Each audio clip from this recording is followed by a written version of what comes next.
বাংলা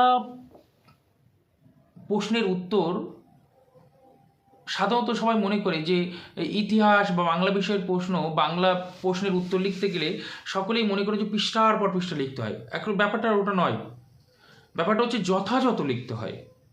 আর সেই যথাযথটা যদি পয়েন্ট করে করে লেখা যায়, উদ্ধৃতি তুলে তুলে লেখা যায় এবং সূত্রের মাধ্যমে লেখা যায়, তাহলে কিন্তু লেখাটা সহজ হয়। যিনি এক্সামিনার খাতা দেখেন তার জন্য খুবই দৃষ্টিনন্দন হয়। আর যিনি পরীক্ষা দেন, পরীক্ষার্থী যে পরীক্ষা দেয়, সেও কিন্তু আনন্দের সহিত সেটা লিখতে পারে। এর নানা হচ্ছে যে আছে, প্রসেস আছে, পদ্ধতি আছে। সেই পদ্ধতিগুলো অ্যাপ্লাই করলে কিন্তু আমরা খুব সুন্দর করে কিন্তু প্রশ্নের উত্তরগুলো দিতে পারি। সেগুলো জানার ব্যাপার, বোঝার ব্যাপার, সেগুলো নিয়ে আলোচনা করা যাবে। কিভাবে একটা প্রশ্নের উত্তর লিখতে হয়, কিভাবে একটা প্রশ্নকে পরীক্ষার খাতায় তুলে ধরতে হয়, সেটা রচনাধর্মী হোক, ব্যাখ্যাভিত্তিক হোক, সেটা নিয়েও আলোচনা করা যাবে। কমেন্ট সেকশানে জানিও যে কোন কোন বিষয় কি কি নিয়ে আলোচনা করলে ভালো হয় এই মুহূর্তে। ঠিক আছে, আমি কিন্তু তৈরি।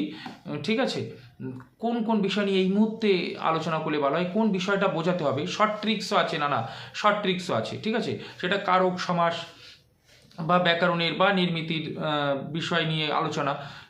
বোঝাতে পারলাম? সব থেকে বড় জিনিস হচ্ছে টেক্সটটাকে খুঁটিয়ে পড়া আর প্র্যাকটিস করা।